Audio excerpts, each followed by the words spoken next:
നമ്മളിപ്പോൾ 2025 ജീവിക്കുന്നത്. നമ്മൾ പുരോഗമനവാദ ലോകവുമായിട്ട് ശാസ്ത്രലോകവുമായിട്ട് വളരെ മുന്നോട്ട് പോയിക്കൊണ്ടിരിക്കുകയാണ്. മതത്തിൻ്റെ ചട്ടക്കൂടുകളിൽ നിന്ന്, പാരമ്പര്യവാദത്തിൻ്റെ ചട്ടക്കൂടുകളിൽ നിന്ന് വളരെ മുന്നോട്ടാണ് ലോകം പോയിക്കൊണ്ടിരിക്കുന്നത്. കഴിഞ്ഞ ദിവസം കേരളത്തിൽ ഒരു ഡാൻസിനെ ചൊല്ലിക്കൊണ്ട് ഒരു വിവാദം സൃഷ്ടിക്കപ്പെട്ടു. ആ ഡാൻസിൻ്റെ പേരാണ് സൂംബ ഡാൻസ്. അത് ഒരു ആർക്കോബാറ്റിക് ഡാൻസാണ്. അതിൽ അല്പവസ്ത്രധാരികളായിട്ടുള്ള പെൺകുട്ടികൾ ഡാൻസ് ചെയ്യുന്നു പറഞ്ഞിട്ട് കേരളത്തിൽ മുസ്ലിം സമുദായം അതിനെക്കുറിച്ച് ഒരു അഭിപ്രായം പറഞ്ഞു. അവർക്ക് അതിനോട് താല്പര്യമില്ല എന്നാണ് പറഞ്ഞത്. അതുകൊണ്ട് അത് നിർത്തണം എന്നാണ് ആ സമുദായത്തിൻ്റെ നിലപാട്. പക്ഷേ ബഹുമാനപ്പെട്ട കേരളത്തിലെ വിദ്യാഭ്യാസ മന്ത്രി ശിവൻകുട്ടി പറയുന്നത് സൂംബ ഡാൻസുമായിട്ട് മുന്നോട്ട് പോകും, കായിക വിദ്യാഭ്യാസം നിർബന്ധം, അല്പവസ്ത്രം ധരിക്കാൻ ആരോടും ആവശ്യപ്പെട്ടിട്ടില്ല. അപ്പോൾ ഈ അല്പവസ്ത്രം എന്നുള്ള ആശയം ഇന്ത്യൻ സംസ്കാരത്തിൻ്റെ ഭാഗമല്ല. പക്ഷേ എന്തുകൊണ്ടാണ് അല്പവസ്ത്രം ഇടുന്നതെന്ന് പറഞ്ഞു കഴിഞ്ഞാൽ ഇത് കായികാഭ്യാസം നടക്കുന്ന ഒരു വേളയാണ്.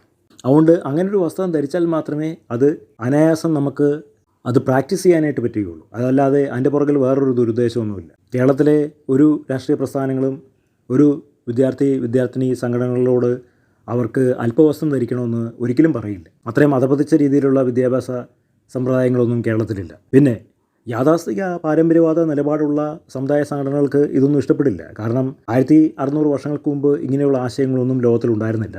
അന്ന് മതം മാത്രമേ ലോകത്തിലുണ്ടായിരുന്നുള്ളൂ. ഇന്ന് കാണുന്ന രീതിയിലുള്ള ഡാൻസും പുരോഗമനവാദ കാഴ്ചപ്പാടുകളൊന്നും അന്ന് ഉണ്ടായിരുന്നില്ല. അതുകൊണ്ട് അന്നത്തെ കാലഘട്ടവും ഇന്നത്തെ കാലഘട്ടവും തമ്മിൽ സമന്വയിപ്പിച്ച് താരതമ്യ പഠനം നടത്തിയിട്ട് ചിന്തിക്കുന്നതിൽ ഒരർത്ഥവുമില്ല. അത് വെറും പോഴത്തരമാണ്. ഏതെങ്കിലും പ്രത്യേക ഒരു സമുദായം പറയുന്നതിൻ്റെ അടിസ്ഥാനത്തിൽ വിദ്യാഭ്യാസ സമ്പ്രദായങ്ങൾ മാറ്റിയെടുക്കാനോ വിദ്യാഭ്യാസ സമ്പ്രദായങ്ങളിൽ കൊണ്ടുവന്നിരിക്കുന്ന പുതിയ പുതിയ മാറ്റങ്ങൾ മാറ്റിയെടുക്കാനോ ഒന്നും കഴിയില്ല.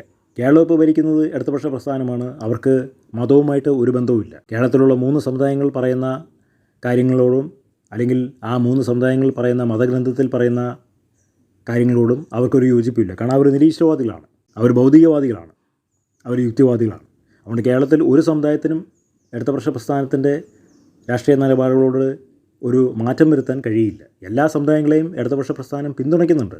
എന്നല്ലാതെ ഇടതുപക്ഷ പ്രസ്ഥാനത്തിൻ്റെ ആശയങ്ങളോട് മതപരമായിട്ടുള്ള ആശയങ്ങൾ, സമുദായപരമായിട്ടുള്ള ആശയങ്ങൾ കൂട്ടിക്കുഴയ്ക്കാൻ അവരൊരിക്കലും സമ്മതിക്കില്ല എന്നുള്ളതിൻ്റെ ഒരു ധ്വനിയാണ് മന്ത്രിയുടെ വാക്കുകളിൽ നിന്ന് നമുക്ക് മനസ്സിലാകുന്നത്.